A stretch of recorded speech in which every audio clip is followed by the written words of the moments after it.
Welcome to Vithi news లక్ష్యం సమాజహితం. నేను మీ సాయి సుధా. ముందుగా హెడ్లైన్స్ చూద్దాం. కాంగ్రెస్ కు ఓటేస్తే బీఆర్ఎస్ కు వేసినట్లే శ్యామ్ ప్రసాద్ ముఖర్జీకి నివాళులర్పించి మాట్లాడిన కేంద్ర మంత్రి ప్రహ్లాద్ జోషి. అనుమతులు లేకుండానే గురునానక్ ఇంజనీరింగ్ కాలేజీలో అడ్మిషన్లు, విద్యార్థుల నుంచి 100 కోట్లు వసూలు చేసిన యాజమాన్యం. పేదలకు ఇళ్ల నిర్మాణం కోసం 5 లక్షలు ఇవ్వాలి, భద్రాచలం తహసీల్దార్ కార్యాలయం ఎదుట సిపిఎం నాయకుల ధర్నా.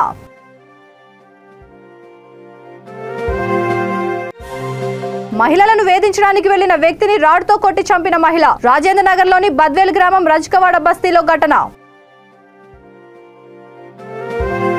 ఇక డీటెయిల్స్ చూస్తే, రంగారెడ్డి జిల్లా శంషాబాద్ అంబేద్కర్ చౌరస్తా వద్ద బీజేపీ వ్యవస్థాపకులు శ్యామ్ ప్రసాద్ ముఖర్జీ వర్ధంతి వేడుకల్లో కేంద్ర పార్లమెంటరీ వ్యవహారాల శాఖ మంత్రి ప్రహ్లాద్ జోషి పాల్గొని ఆయన చిత్రపటానికి పూలమాలలు వేసి నివాళులర్పించారు. తర్వాత శంషాబాద్ ఆర్టీసీ బస్టాండ్ వద్ద ఆయన మొక్కలు నాటారు. ఈ కార్యక్రమంలో బీజేపీ సీనియర్ నేత కొండ విశ్వేశ్వర్రెడ్డి, మాజీ ఎమ్మెల్యే ఎండల లక్ష్మీనారాయణ తదితరులు పాల్గొన్నారు. కేంద్ర మంత్రి మాట్లాడుతూ బీఆర్ఎస్ కేసీఆర్ కుటుంబ పార్టీ, కాంగ్రెస్ బీఆర్ఎస్ నానానికి 2 బొరుసులు లాంటివన్నారు. కాంగ్రెస్ పార్టీకి ఓటు వేస్తే బీఆర్ఎస్ కు వేసినట్లే. తెలంగాణలో డబుల్ ఇంజిన్ సర్కార్ ఏర్పాటు ఖాయమని తెలిపారు. గడిచిన 8 ఏళ్లలో తెలంగాణ రాష్ట్రానికి వివిధ అభివృద్ధి పనుల కోసం కేంద్రం 6.77 లక్షల కోట్లు మంజూరు చేసింది. కేంద్రం మంజూరు చేసిన నిధులను కేసీఆర్ ప్రభుత్వం ఇతర పథకాలకు దారి మళ్లిస్తోందని ఆరోపించారు. లిక్కర్ స్కామ్ కేసులో చట్టం తన పని తాను చేసుకుపోతోంది. అందులో ప్రభుత్వం జోక్యం చేసుకోదన్నారు. 9 ఏళ్ల మోడీ పాలనలో దేశవ్యాప్తంగా 50% రైల్వే లైన్లను ఎలక్ట్రిఫికేషన్ చేశామని మంత్రి ప్రహ్లాద్ జోషి తెలిపారు.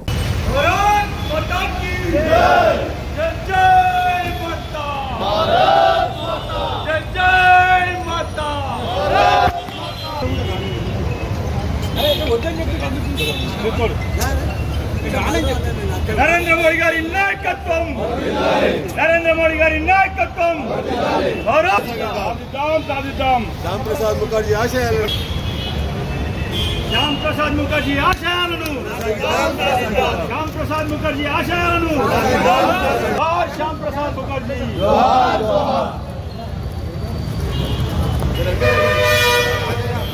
अमर है, अमर है, अमर है, अमर है. श्याम प्रसाद मुखर्जी आशीर्वाद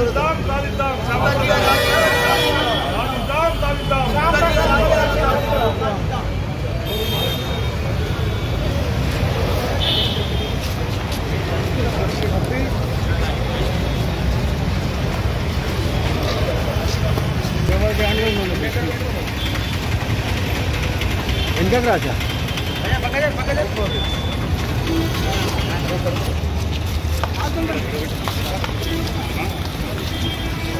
हेलो हेलो ओ बाबा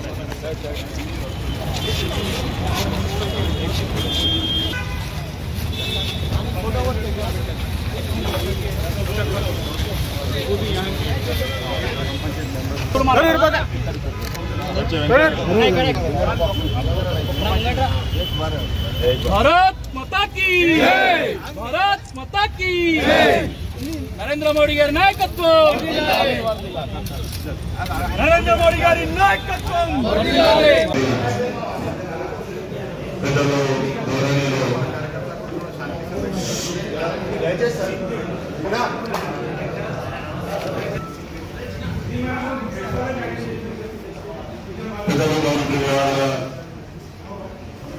మంత్రి అదేవిధంగా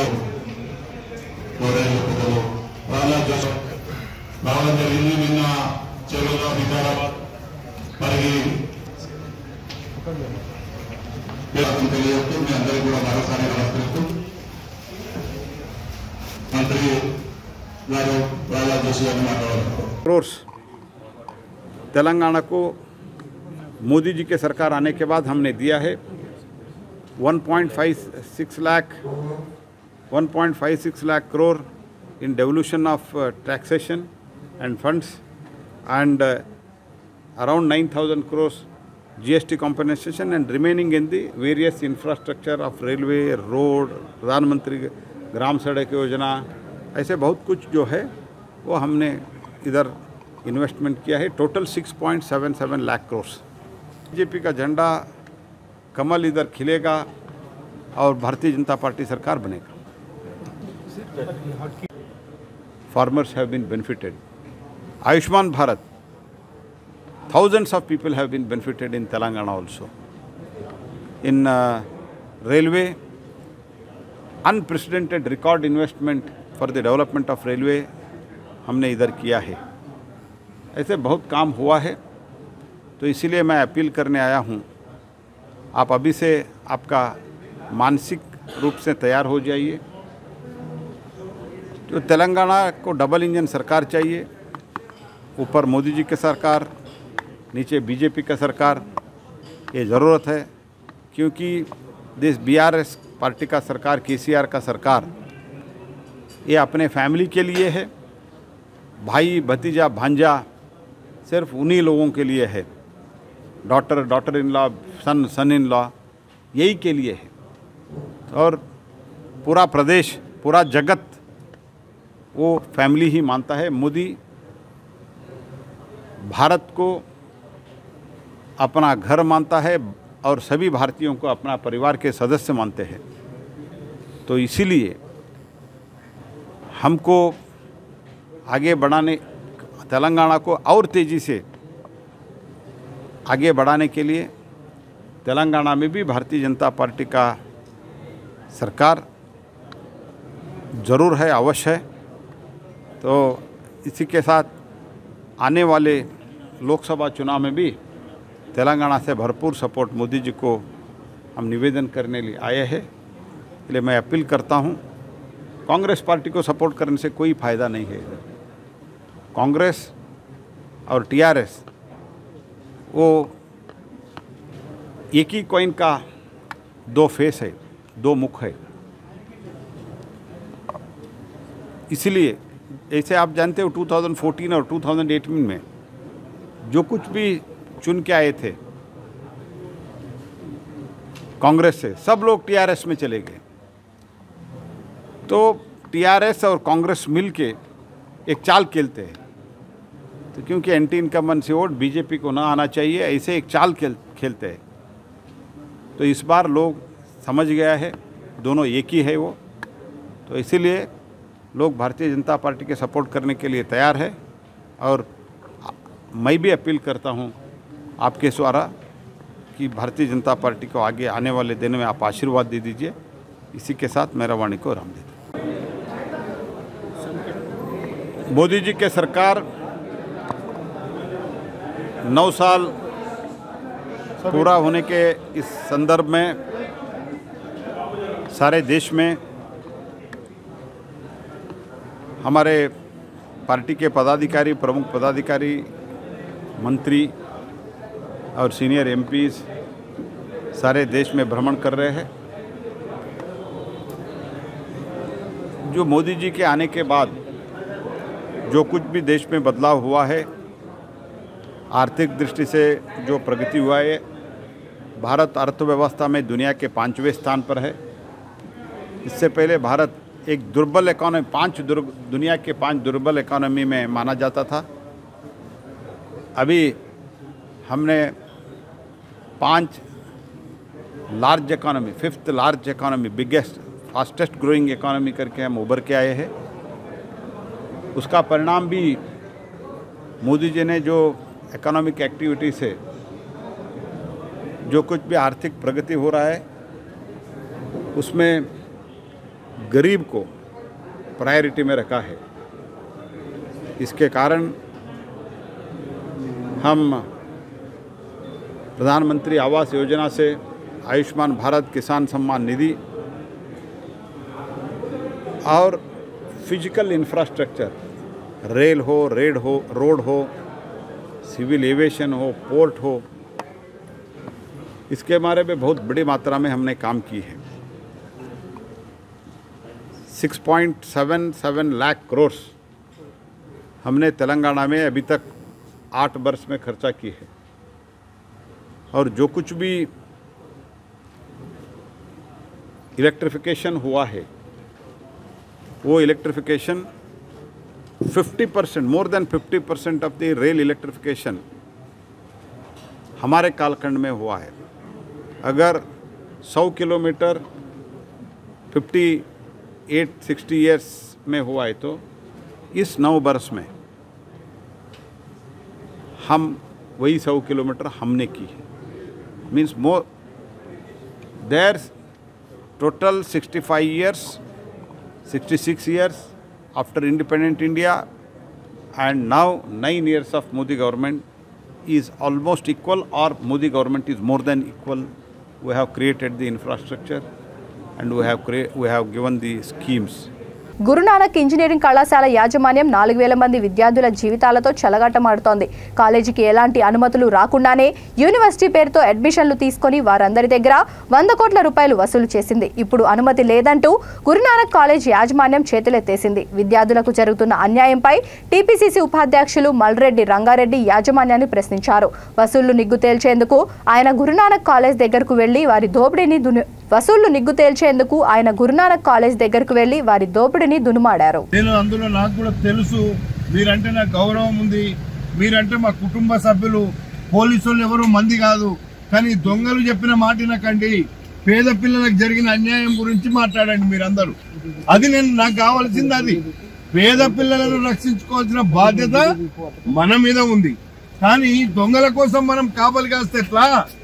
ఇక ఉన్నారు ఇక్కడ కావలి కుక్కలు, సర్కారు మంత్రులు ఉన్నారు కావలి కుక్కల్లాగా, లేకపోతే ఇక్కడ ఉండే ఎమ్మెల్యే ఉన్నాడు, వాళ్ళు కావలి కాస్తారు, కుక్కల్లాగా తింటున్నారు. మీకేమన్నా వస్తుందా వాళ్ళతోని? మీకేం రాదు.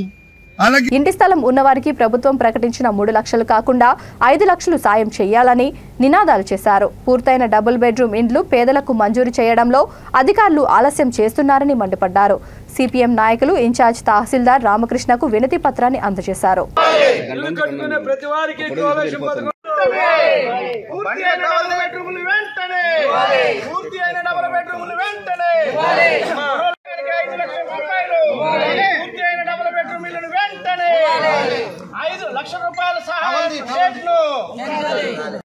సహాయం సంబంధించిన దరఖాస్తు తేదీని ఈ నెల వరకు తీసుకోవాలి. దరఖాస్తులు బీసీ ₹1,00,000 సహాయం రూపాయలు. రాష్ట్ర ప్రభుత్వం ప్రకటించిన గృహలక్ష్మి పథకానికి 5 లక్షల రూపాయలు. పథకానికి 5 లక్షల రూపాయలు. ఖాళీ స్థలం ఉన్న ప్రతి ఒక్కరికి ఇల్లు, ఇంటి స్థలం ఉన్న ప్రతి ఒక్కరికి ఇల్లు, ఇంటి స్థలం ఉన్న ప్రతి ఒక్కరికి పేదలందరికీ డబుల్ బెడ్రూమ్ ఇండ్లు, అర్హులైన పేదలందరికీ డబుల్ బెడ్రూమ్ ఇండ్లు. గృహలక్ష్మి పథకంలో 5 లక్షల రూపాయలు. గృహలక్ష్మి పథకంలో 5 లక్షల రూపాయలు. గృహలక్ష్మి పథకానికి 5 లక్షల రూపాయలు. పూర్తి అయిన డబుల్ బెడ్రూములు వెంటనే. ఇళ్ల స్థలాలు ఉన్న ప్రతి పేదవాడికి ఇల్లు, ఇళ్ల స్థలం ఉన్న ప్రతి. రాజేంద్ర నగర్ పోలీస్ స్టేషన్ పరిధిలోని బద్వేల్ గ్రామం రజకవాడ బస్తీలో దారుణం చోటు చేసుకుంది. మద్యం మత్తులో మహిళను వేధించడానికి వెళ్లిన వ్యక్తిని ఒక మహిళ రాడ్తో కొట్టి చంపివేసింది. స్థానికుల సమాచారం మేరకు సంఘటనా స్థలానికి చేరుకున్న రాజేంద్ర నగర్ పోలీసులు కేసు నమోదు చేసి దర్యాప్తు ప్రారంభించారు. వ్యక్తి మృతదేహాన్ని పోస్టుమార్టం నిమిత్తం ఉస్మానియాకు తరలించారు. దగ్గరున్న సీసీ కెమెరాలో ఘటన రికార్డైంది.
చాన్నాళ్లుగా మేము ఎదురు చూస్తున్న సమయం ఇది. మధుర క్షణాలను మర్చిపోలేను. పాపకు మీ అందరి ఆశీస్సులు ఉండాలి అని mega power star Ram Charan అన్నారు. Mega power star Ram Charan, Upasana దంపతులకు జూన్ 20న పాప పుట్టిన సంగతి తెలిసిందే. అపోలో డాక్టర్ల పర్యవేక్షణలోనే తల్లి బిడ్డ ఉన్నారు. పాప పుట్టిన 3వ రోజున హాస్పిటల్ నుంచి ఉపాసన డిశ్చార్జ్ అయ్యి మొయినాబాద్లోని తన తల్లి ఇంటికి బయలుదేరారు. ఈ సందర్భంగా జరిగిన పాత్రికేయుల సమావేశంలో రామ్ చరణ్ మాట్లాడుతూ ఉపాసన పాప రికవరీ కావడంతో హాస్పిటల్ నుంచి ఇంటికి వెళ్లామన్నారు. డాక్టర్ చాలా బాగా చూసుకున్నారు. మేమెంతో లక్కీ, ఎలాంటి ఇబ్బందులు లేవు. ఉపాసన పాప ఇద్దరు క్షేమంగా ఉన్నారని ఆయన తెలిపారు. అలాగే మా అభిమానుల ప్రార్థనలు, వాళ్ళు చేసిన పూజల గురించి ఎంత చెప్పినా తక్కువే. వాళ్ళను ఎప్పటికీ మర్చిపోలేను. అందరికీ థ్యాంక్స్ అని హీరో రామ్ చరణ్ తెలిపారు.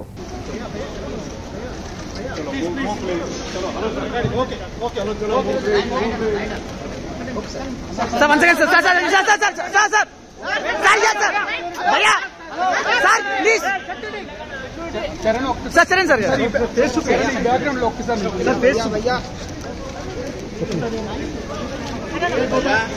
सर ये चलो मूव प्लीज चलो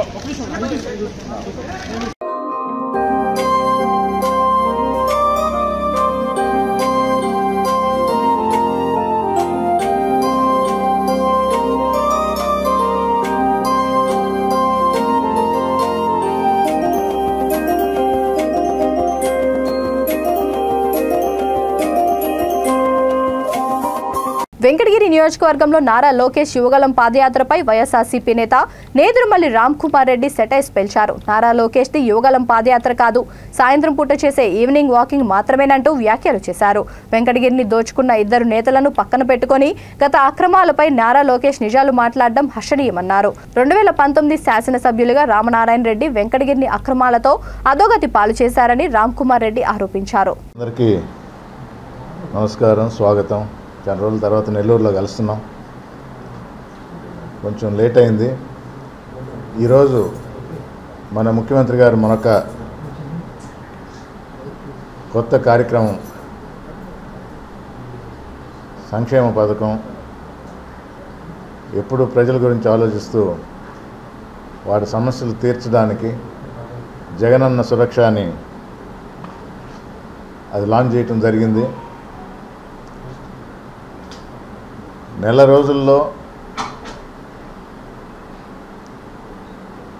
త్వరితగతిన ఉన్న ఇష్యూస్ని రిజాల్వ్ చేసి వాలంటీర్లు, గృహసారథులు, కన్వీనర్లు ఇంటింటికి పోయి ప్రజల నుంచి సమస్యలు తెలుసుకొని దాన్ని అప్లోడ్ చేసి సచివాలయంలో టోకెన్ నంబర్ తీసుకొని తిరిగి ప్రజలకు అందజేసి ఒక వారం రోజుల్లోనే ఆ సమస్యను పరిష్కరించి సచివాలయం పిలిపించి ఆ అవసరమైన సర్టిఫికేట్స్ అందజేయటం, ఏదైనా ఇబ్బందులు ఉంటే వారికి ఎక్స్ప్లెయిన్ చేయటం జరుగుతుంది. ఈ మధ్య లాంచ్ చేసిన జగనన్నకి చెబుదాం వచ్చిన రిడ్రెసల్ ఇష్యూస్ కూడా దీనిలో మమేకం చేస్తూ కంబైన్ చేసి వాటిని కూడా అడ్రస్ చేసి పరిష్కరించే దిశగా ఈ కార్యక్రమాన్ని ఆరంభించారు. ఈరోజు మంచి శుభ పరిణామం. ఇంకా వెంకటగిరి విషయానికి వస్తే లోకేష్ గారి యువగళం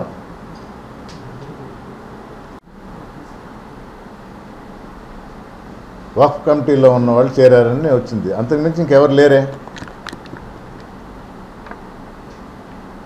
ఇంకా మొత్తం పార్టీ అంతా ఆయన వెంట నడుస్తుంది అనేది ఎక్కడుంది? అసలు ఆయన ఎక్కడున్నాడు? ఆయన ఆత్మకూరుకి వెళ్ళిపోయాడు.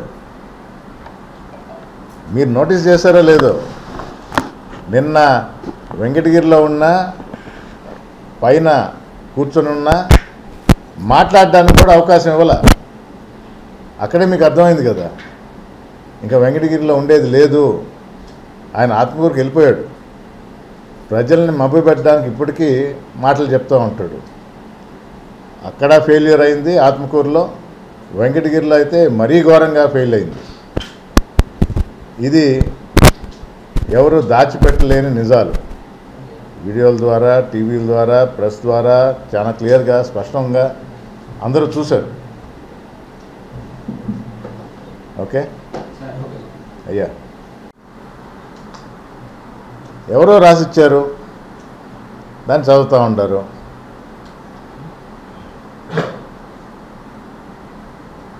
రైల్వే ఓవర్ బ్రిడ్జ్ దానికోసం ప్రయత్నం చేయలేదు, మీరు ఎన్నుకున్న ఎంపీ అన్నారు. 2019లో బల్లి దుర్గాప్రసాద్ గారిని ఎన్నుకుంటే కరోనా బారిన పడి 20లో చనిపోయిన తర్వాత బై ఎలక్షన్లో గురుమూర్తిని ఎన్నుకోవటం జరిగింది.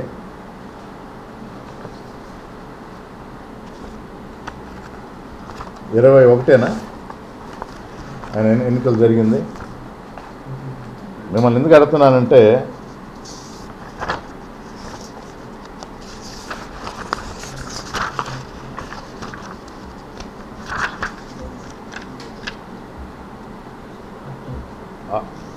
అని ఈ పార్టీని వదిలిపెట్టకుండా వైఎస్ఆర్ కాంగ్రెస్ పార్టీలోనే ఉండిపోవటం శుభపరిణామం.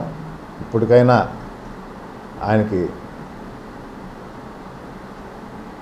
తెలిసి వచ్చి 4 మంచి పనులు చేస్తే బాగుంటుందని చిన్నవాడినైనా ఆయనకి సలహా ఇస్తుందా. 2004లో రాజలక్ష్మమ్మ గెలిచి మంత్రి అయితే 2005లో వెంకటగిరి మున్సిపాలిటీ ఫామ్ అయింది.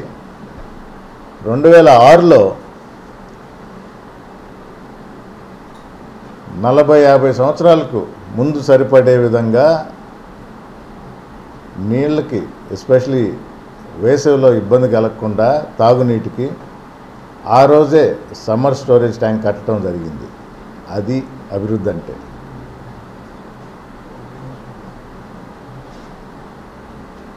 బెటాలియన్ స్థాపించడం జరిగింది జనార్దన్ రెడ్డి గారి హయాంలో. అది అభివృద్ధి అంటే.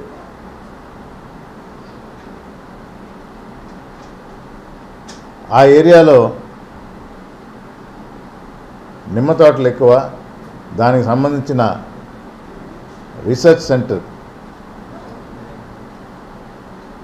స్థాపించడం జరిగింది. అది అభివృద్ధి అంటే.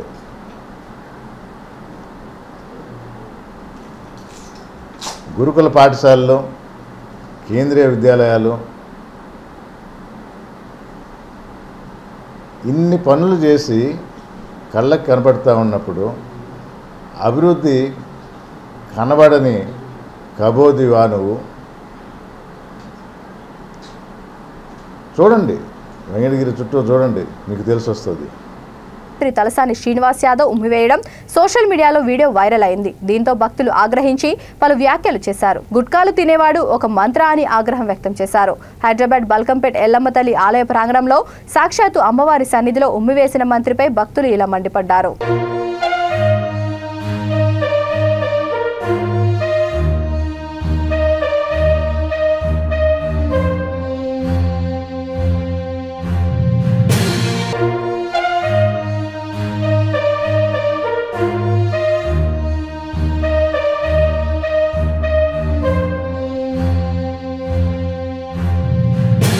భార్యకు క్యాన్సర్ నిర్ధారణ కావడంతో దిక్కుతోచని స్థితిలో మనస్తాపంతో ఒక కుటుంబం ఆత్మహత్య చేసుకుంది.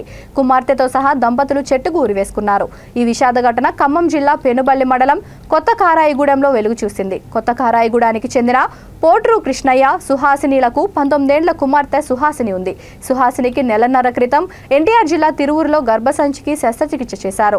అప్పుడు నమూనాలను పంపగా క్యాన్సర్గా నిర్ధారణ అయింది. తిరువూరు వైద్యులను సంప్రదించగా కీమోథెరపీకి హైదరాబాద్ వెళ్లాలని సూచించారు. ఈ క్రమంలో ఆ ముగ్గురు తీవ్ర మనస్తాపానికి గురయ్యారు. తిరువూరు నుంచి స్వగ్రామానికి వచ్చేటప్పుడు 3 స్టూల్స్ తాడు కొనుగోలు చేసుకుని వచ్చారు. అనంతరం కొత్త కారాయిగూడెంలోని తమ మామిడి తోటకు వారు చేరుకున్నారు. గురువారం రాత్రి అక్కడే మామిడి చెట్టుకు ఉరివేసుకుని బలవాన్ మరణానికి పాల్పడ్డాడు. శుక్రవారం ఉదయం స్థానికులు గుర్తించి పోలీసులకు సమాచారం అందించారు. ఘటనా స్థలానికి సిఐ హనుక్, ఎస్ఐ సూరజ్ చేరుకొని పరిశీలించారు.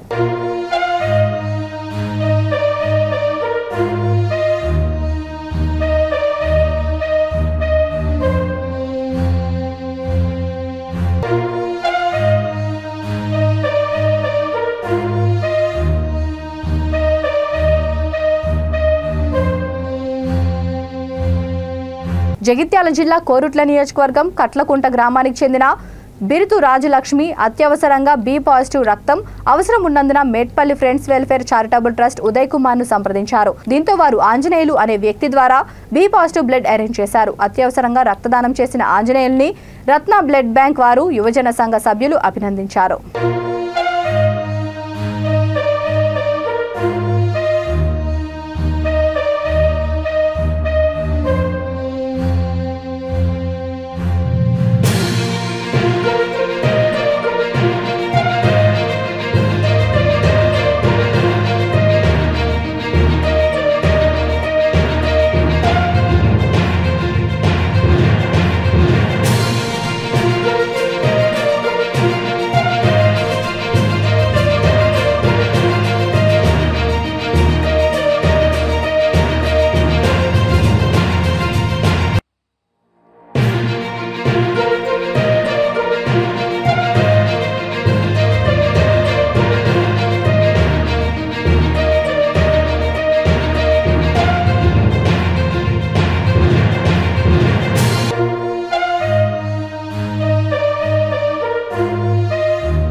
బులెటిన్ ముగించే ముందు హెడ్లైన్స్ మరొకసారి. కాంగ్రెస్ కు ఓటేస్తే బీఆర్ఎస్ కు వేసినట్లే శ్యామ్ ప్రసాద్ ముఖర్జీకి నివాళులర్పించి మాట్లాడిన కేంద్ర మంత్రి ప్రహ్లాద్ జోషి. అనుమతులు లేకుండానే గురునానక్ ఇంజనీరింగ్ కాలేజీలో అడ్మిషన్లు, విద్యార్థుల నుంచి 100 కోట్లు వసూలు చేసిన యాజమాన్యం. పేదలకు ఇళ్ల నిర్మాణం కోసం 5 లక్షలు ఇవ్వాలి, భద్రాచలం తహసీల్దార్ కార్యాలయం ఎదుట సిపిఎం నాయకుల ధర్నా.